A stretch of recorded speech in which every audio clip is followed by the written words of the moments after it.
नमस्कार, साधना plus news पर Delhi NCR की खबरें देख रहे हैं आप। मैं हूं आपके साथ प्रगति चतुर्वेदी। खबरों की शुरुआत करेंगे, लेकिन उससे पहले एक नजर इस वक्त की हेडलाइंस पर। गुजरात निकाय चुनाव में किस्मत आजमाएगी आम आदमी पार्टी। मुख्यमंत्री अरविंद केजरीवाल ने गुजरात के राजनीतिक हालात पर की चर्चा।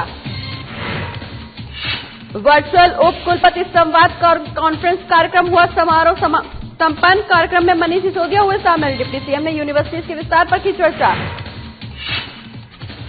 कृषि कानूनों के खिलाफ प्रदर्शन लगातार जारी। किसानों ने किया रेल रोको आंदोलन का आह्वान। आंदोलन के जरिए लोगों तक पहुंचाई जाएगी बात।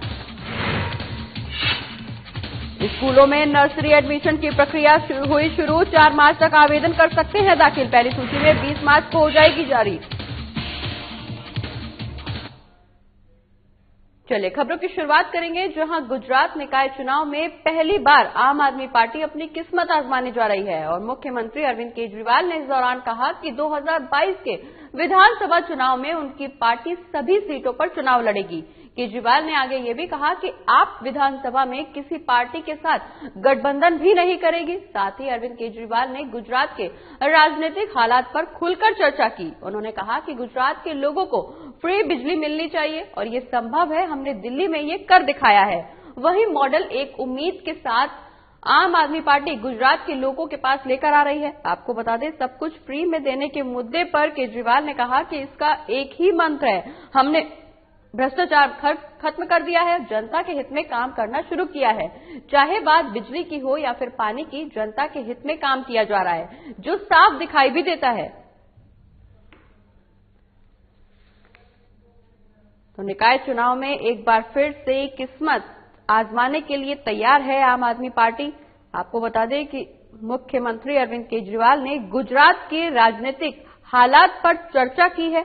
मुख्यमंत्री ने कहा है कि 2022 के विधानसभा चुनाव में उनकी पार्टी सभी सीटों पर चुनाव लड़ेगी।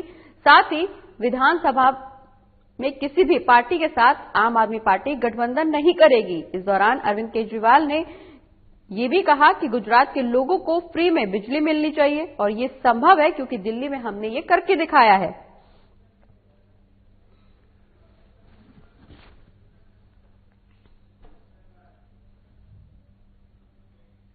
बढ़ते हैं आगे, जहां भारतीय विश्वविद्यालय संघ और उत्तरी जोन द्वारा गुरु गोविंद सिंह इंद्रप्रस्थ विश्वविद्यालय में 2 दिवसीय वर्चुअल उप कुलपति संवाद कॉन्फ्रेंस का समापन समारोह हुआ और इस कार्यक्रम में मुख्य अतिथि के रूप में डिप्टी सीएम मनीष सिसोदिया शामिल हुए। डिप्टी सीएम ने नई शिक्षा नीति के सलाह से बने शिक्षा मंत्रालय का स्वागत करते हुए कहा कि नई शिक्षा नीति ने ये मान लिया है कि शिक्षा का काम सिर्फ मानव को संसाधन मात्र बनाना नहीं है। उन्होंने ये भी कहा कि अब तक भारत का शिक्षा मॉडल बच्चों को संसाधन के रूप में ढाल रहा था और उन्हें टूल के रूप में तैयार किया जा रहा था, जबकि शिक्षा का असल उद्देश्य बच्चों को एक अच्छा मानव और नागरिक बनाना है, संसाधन नहीं। मनीष सिसोदिया ने वर्तमान में उच्च शिक्षा की 4 चुनौतियों पर भी बातचीत की। उन्होंने कहा कि भारत की यूनिवर्सिटीज के सामने आज सबसे बड़ी चुनौती विस्तार करने को लेकर है। पिछले 20 सालों में स्कूलों से बड़ी संख्या में बच्चे पास होकर निकल रहे हैं, लेकिन हमारी यूनिवर्सिटीज के पास उन्हें उच्च शिक्षा देने के लिए पर्याप्त संसाधन मौजूद नहीं है। इसलिए उच्च शिक्षा को बढ़ावा देने के लिए यूनिवर्सिटीज के विस्तार की जरूरत है। तो उप कुलपति संवाद कॉन्फ्रेंस का समापन समारोह हुआ, जिसके चलते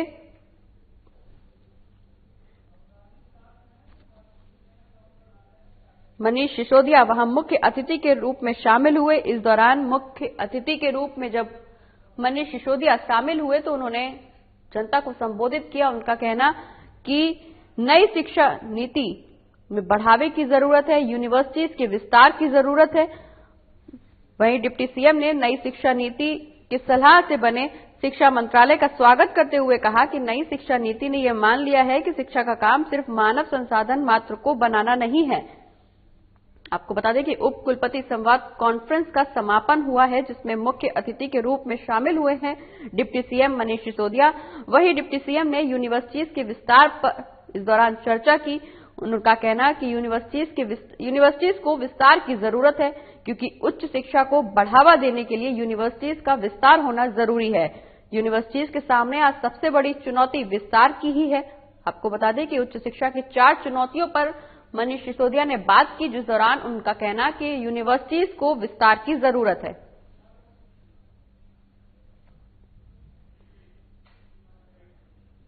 दिल्ली सरकार के 1 साल पूरे होने के मौके पर मंत्री सत्येंद्र जैन ने कहा कि आने वाले 3 सालों में यमुना को साफ कर उदाहरण के तौर पर पेश किया जाएगा। साथ ही दिल्ली वासियों को 24 घंटे पानी की सुविधा भी मुहैया कराई जाएगी। इसके अलावा शिक्षा, स्वास्थ्य क्षेत्र में किए जा रहे कामों को बढ़ाया जाएगा।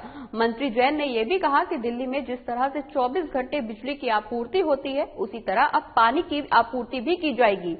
साथ ही ये भी जानकारी दी कि दिल्ली सरकार ने 24 घंटे बिजली का वादा किया था और अब लोगों को सस्ते दामों में बिजली मिल भी रही है। उन्होंने कहा कि कोरोना की वजह से ये जो साल बर्बाद हुआ है, इससे सरकार के कामों पर असर नहीं पड़ेगा और ई वाहनों की नीति का उपयोग कर हम दिल्ली को प्रदूषण मुक्त भी बना सकते हैं। इसके लिए सरकार 100 ईवी स्टेशन बनाने जा रही है, जिसमें 500 चार्जिंग पॉइंट भी होंगे और अब सरकार अभी भी अपने वादे पर टिकी हुई है। तो दिल्ली सरकार को 1 साल पूरे हो गए हैं। हाल ही में अरविंद केजरीवाल ने बतौर मुख्यमंत्री तीसरी बार शपथ ग्रहण की है। वहीं दिल्ली सरकार के 1 साल पूरे होने के मौके पर मंत्री सत्येंद्र जैन ने कहा कि आने वाले 3 सालों में यमुना को साफ कर एक उदाहरण पेश किया जाएगा। साथ ही दिल्ली वासियों को अब 24 घंटे पानी की सुविधा भी मुहैया कराई जाएगी। बता दें कि दिल्ली सरकार ने जनता को 24 घंटे बिजली की सुविधा भी मुहैया कराई है, जिससे दिल्ली वासियों में केजरीवाल सरकार के लिए एक सम्मान है, क्योंकि केजरीवाल सरकार हमेशा दिल्ली वासियों के हित में ही सोचती है। दिल्ली वासियों के हित को ध्यान में रखते हुए ही आज तक मुख्यमंत्री ने कई बड़े और अहम फैसले लिए हैं। वहीं एक और बड़ा फैसला केजरीवाल सरकार की तरफ से सामने आ सकता है, जहां 24 घंटे अब दिल्ली वासियों को, दिल्ली की जनता को पानी की सुविधा भी मुहैया कराई जाएगी। आपको बता दें कि इस दौरान मंत्री सत्येंद्र जैन का कहना है कि दिल्ली सरकार ने अपने जो भी वादे किए हैं उनको पूरा कर रही है, पूरे किए भी हैं और साथ ही पूरा करने का लक्ष्य भी दिल्ली सरकार की तरफ से हमेशा तय किया गया है। दिल्ली सरकार ने हमेशा जनता को यह आश्वासन दिया है कि जो भी वादे दिल्ली सरकार की तरफ से जनता को किए गए थे, वो सभी वादे दिल्ली सरकार तय समय सीमा के अंदर जरूर करके दिखाएगी। दिल्ली में जिस तरह से 24 घंटे बिजली की आपूर्ति की जाती है, वहीं अब पानी की आपूर्ति भी 24 घंटे की जाएगी, जिसके चलते दिल्ली की जनता को पानी के लिए परेशान नहीं होना पड़ेगा और अब लोगों को सस्ते दामों पर बिजली मिल रही है। वहीं कोरोना की वजह से जो साल बर्बाद हुआ है, उसको लेकर मंत्री सत्येंद्र जैन का कहना है कि सरकार के कामों पर इसका असर नहीं पड़ेगा। ई वाहनों की नीति का इस्तेमाल किया जाएगा, जिसके चलते दिल्ली को प्रदूषण मुक्त बनाया जाएगा, जिसके लिए सरकार 100 ईवी स्टेशन बनाने जा रही है, जिसमें 500 चार्जिंग पॉइंट भी उपलब्ध होंगे।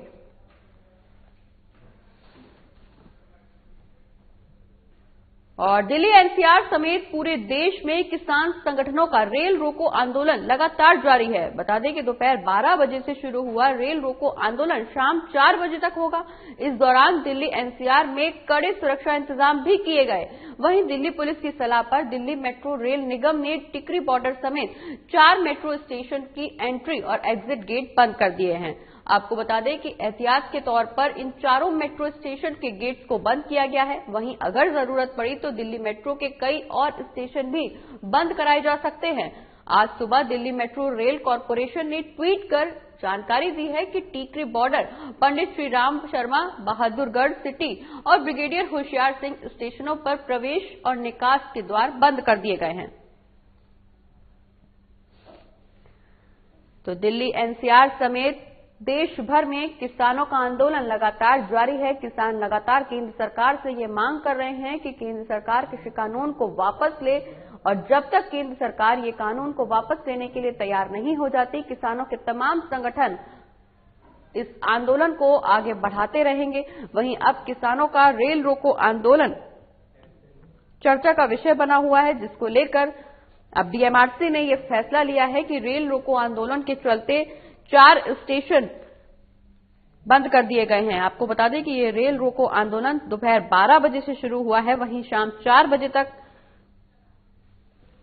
चला है। इस दौरान दिल्ली एनसीआर में कड़े सुरक्षा इंतजाम भी देखे गए हैं। वहीं दिल्ली पुलिस की सलाह पर डीएमआरसी ने टीकरी बॉर्डर समेत 4 मेट्रो स्टेशन के एग्जिट और एंट्री गेट्स बंद कर दिए हैं। बढ़ते आगे, जहां कृषि कानूनों के विरोध में आज किसान एक बार फिर सरकार को ललकार रहे हैं। किसानों की तरफ से रेल रोको आंदोलन का आह्वान किया गया है। आंदोलन कर रहे किसान जहां एक ओर लगातार भारत सरकार से बातचीत करने की कोशिश कर रहे हैं, वहीं आंदोलन को धार देने में भी जुटे हुए हैं। इसी कड़ी में आज संयुक्त किसान मोर्चा की ओर से पूरे देश में रेल रोको आंदोलन किया गया। आपको बता दें कि दोपहर 12 बजे से 4 बजे तक किसान अपने नजदीकी रेलवे स्टेशन पर ट्रेनों को रोककर प्रदर्शन करते हुए नजर आए और इस दौरान किसान सबसे पहले रेल को फूल मालाओं से स्वागत करते हुए नजर आए। उसके बाद रेल यात्रियों से भी बातचीत की। इस दौरान आंदोलनकारी किसानों ने यात्रियों को पानी और चाय भी पिलाई, साथ ही बच्चों के लिए दूध की व्यवस्था भी की गई। वहीं बुधवार को भाकियू के राष्ट्रीय प्रवक्ता ने सभी कार्यकर्ताओं को दूध, चाय और पानी की व्यवस्था करने के लिए कहा था। साथ ही ये भी कहा कि रेल रोकने के दौरान शांति बनाए रखना जरूरी है। साथ ही यात्रियों से भी आह्वान किया गया कि किसानों की बात सुनने के लिए वो भी अपना थोड़ा सा समय दें और आंदोलन में सहयोग करें।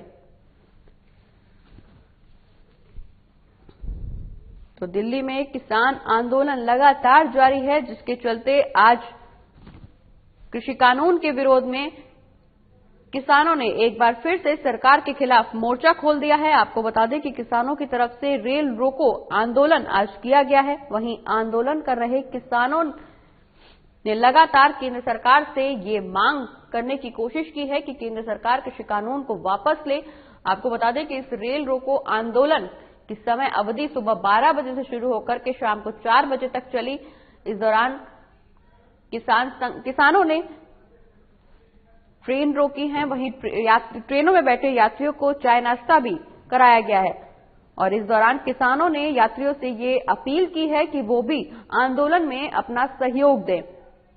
तो किसानों ने रेल रोको आंदोलन पर जोर दिया है। आपको बता दें, यात्रियों से आंदोलन में सहयोग देने की किसानों ने अपील की है। वहीं किसानों ने सबसे पहले रेल को फूल मालाओं से स्वागत किया, जिसके बाद यात्रियों को पानी और चाय भी पिलाई गई। साथ ही बच्चों के लिए इस दौरान दूध की व्यवस्था भी की गई। आपको बता दें कि भाकियू के राष्ट्रीय प्रवक्ता ने इन सभी व्यवस्थाओं के लिए कार्यकर्ताओं को बुधवार को आदेश दिए थे, जिसके चलते आज रेल रोको आंदोलन की शुरुआत की गई। जिसके चलते बता दें कि ये रेल रोको आंदोलन सुबह 12 बजे से शुरू हुआ, शाम 4 बजे तक चला। वहीं दिल्ली के स्कूलों में नर्सरी एडमिशन की प्रक्रिया आज से शुरू हो गई है और शिक्षक 4 मार्च तक आवेदन दाखिल कर सकते हैं। आपको बता दें कि शिक्षा निदेशालय ने पिछले सप्ताह दाखिला कार्यक्रम को अधिसूचित किया गया था, जिसके बाद शिक्षकों को थोड़ी राहत मिली थी। वहीं आवेदन प्रक्रिया 18 फरवरी यानी आज से शुरू हो गई है, जो कि 4 मार्च तक चलेगी। पहली सूची 20 मार्च को जारी की जाएगी, साथ ही दूसरी सूची 27 मार्च को जारी की जाएगी। ये पूरी प्रक्रिया 31 मार्च तक चलेगी और दिल्ली में करीब 1700 स्कूलों में नर्सरी के लिए दाखिले नवंबर में ही शुरू हो गए थे।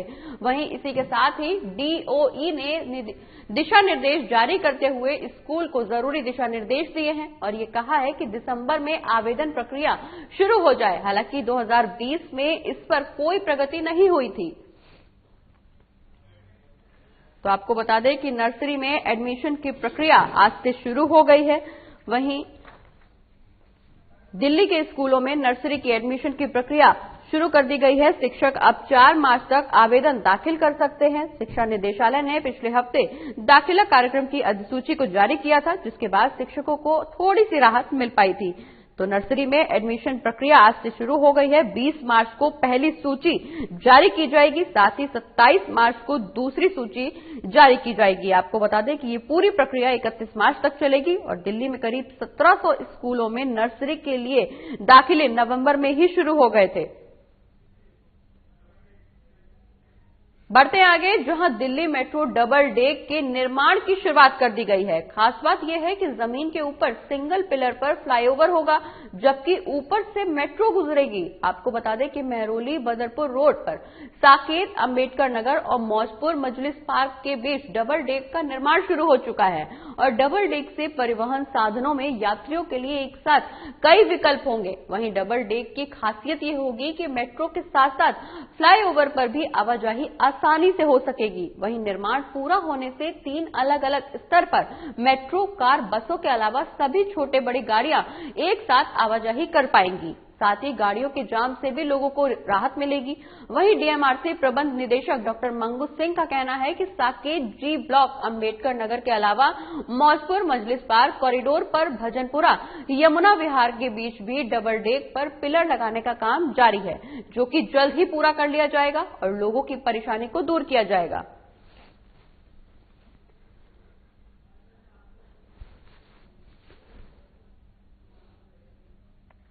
और दिल्ली मेट्रो की सभी लाइनों पर वाईफाई की सुविधा शुरू होने में अभी कुछ और वक्त लग सकता है। आपको बता दें कि लॉकडाउन के दौरान वाईफाई की सुविधा देने वाली विदेशी कंपनियों ने हाथ खींच लिया है, जिस वजह से मेट्रो की ज्यादातर लाइनों पर यात्रियों को वाईफाई की सुविधा नहीं मिल पा रही है। वहीं डीएमआरसी ने इस साल सभी लाइनों पर वाईफाई सुविधा शुरू करने की बात कही थी, लेकिन किसी कारणवश सुविधा शुरू नहीं हो पाई, जिसका खामियाजा यात्रियों को भुगतना पड़ रहा है। आपको बता दें कि दिल्ली मेट्रो की सभी लाइनों पर बेहतर सुविधाओं के लिए डीएमआरसी लगातार कोशिशें कर रही है और कोरोना महामारी में यात्रियों के लिए टोकन की जगह कार्ड की सुविधा शुरू की गई है। बता दें कि कई लाइनों पर नेटवर्क नहीं होने की वजह से दिक्कतों का सामना यात्रियों को करना पड़ रहा है। दरअसल डीएमआरसी के वरिष्ठ अधिकारियों के मुताबिक इसमें कुछ खामियां थी, जिसे दूर किया जा रहा है। यात्रियों को बेहतर सेवाएं देने के लिए सभी लाइनों पर इसके लिए तैयारियां भी की जा रही हैं।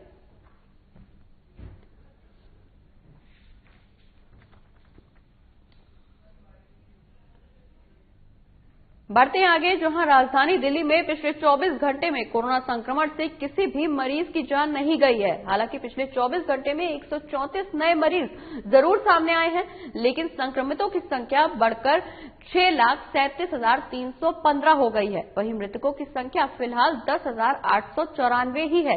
इस दौरान 75 मरीज ठीक भी हुए हैं, जिन्हें मिलाकर अब तक कुल 6,25,343 लोग ठीक हो चुके हैं। वहीं लंबे अरसे के बाद ऐसा हुआ है जब एक दिन में ठीक होने वाले मरीजों की संख्या 100 से नीचे आई है। आपको बता दें कि राजधानी में कोरोना संक्रमण दर 0.22% हो गई है, जबकि रिकवरी दर 98.12% है। साथ ही एक्टिव मरीजों की संख्या 1078 है, जिनमें से 440 मरीज होम आइसोलेशन में हैं। वहीं स्वास्थ्य विभाग की टीम ने जांच की संख्या बढ़ा दी है। इस दौरान उनका कहना है कि जांच से ज्यादा जांच कर संक्रमण पर लगाम लगाई जा सकती है।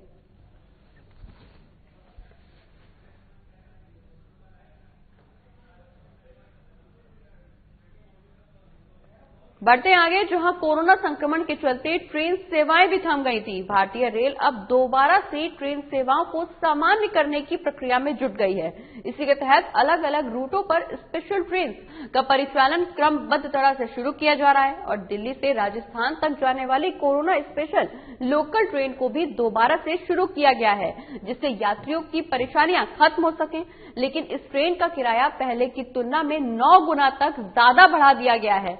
ऐसे में यात्रियों को पहले से ज्यादा किराए का भुगतान करना होगा। दरअसल इंडियन रेलवे ने स्पेशल लोकल ट्रेन शुरू की है। ये लोकल पैसेंजर ट्रेन दिल्ली से राजस्थान श्री गंगानगर तक जाती है। आपको बता दें कि रिपोर्ट के मुताबिक कोरोना से पहले इस ट्रेन का न्यूनतम किराया 5 रुपए था, जिसे अब बढ़ाकर 45 रुपए कर दिया गया है। मतलब ये हुआ कि इस ट्रेन से यात्रा करने के लिए कम से कम 45 रुपए का टिकट खरीदना जरूरी होगा। एक स्टेशन तक यात्रा करने के लिए भी यात्रियों को इतना ही किराया देना होगा और इस ट्रेन में मासिक पास भी मान्य नहीं है। ऐसे में रोजाना यात्रा करने वाले यात्री पास की सुविधा भी नहीं ले सकते हैं। तो अब एक बार फिर से लोकल ट्रेन की शुरुआत हो गई है। आपको बता दें कि कोरोना संक्रमण की वजह से ट्रेन सेवाएं भी थम गई थी, लेकिन अब एक बार फिर से ट्रेन फिर से पटरी पर दौड़ती हुई नजर आएंगी। भारतीय रेल ने बड़ा फैसला लिया है, जिसके चलते अब दोबारा से ट्रेन सेवाओं को सामान्य करने की कोशिश की जा रही है। इसी के तहत अलग अलग रूटों पर स्पेशल ट्रेन का परिचालन फिर से शुरू किया जा रहा है और दिल्ली से राजस्थान तक जाने वाली कोरोना स्पेशल लोकल ट्रेन को भी दोबारा शुरू किया जा रहा है, जिससे यात्रियों की परेशानियां को कम किया जा सके। आपको बता दें कि यात्रियों को इस दौरान 45 रुपए का टिकट खरीदना पड़ेगा, जबकि इस टिकट की पहले जो कीमत थी वो 5 रुपए थी। बढ़ते आगे, जहां उत्तरी दिल्ली के महापौर और बीजेपी के वरिष्ठ नेता जयप्रकाश ने रिंकू शर्मा के परिजनों से मुलाकात की और कहा कि रिंकू शर्मा के घर के पास कि जो चौक का नाम उसके नाम पर रखा जाएगा। साथ ही उन्होंने ये भी कहा कि रिंकू शर्मा के परिवार से मुलाकात करके उनके प्रति मेरी संवेदनाएं हैं। मैंने वहां महापौर के तौर पर यह घोषणा की है कि उसके घर के पास के चौक का नाम उसके नाम पर ही रखा जाएगा। इसके अलावा परिवार के एक सदस्य को नौकरी दी जा सकती है या नहीं, ये भी पता लगाया जाएगा। साथ ही उन्होंने ये भी कहा कि मैं दिल्ली सरकार से रिंकू शर्मा के परिवार को मुआवजे के तौर पर 1 करोड़ रुपए देने की अपील करता हूं। साथ ही महापौर ने रिंकू शर्मा की हत्या की निंदा की और अपराधियों के खिलाफ कड़ी से कड़ी कार्रवाई की जाने की मांग भी की। वहीं महापौर के कार्यालय द्वारा जारी बयान में कहा गया कि उत्तरी दिल्ली नगर निगम मंगोलपुरी चौक का नाम बदलकर मृतक रिंकू शर्मा के नाम पर रखा जाएगा, जिसके लिए इलाके के पार्षद राज प्रकाश एक प्रस्ताव पेश करेंगे। और इसी के साथ इस बुलेटिन में फिलहाल इतना ही। आप देखते रहिए दिल्ली एनसीआर की खबरें। नमस्कार।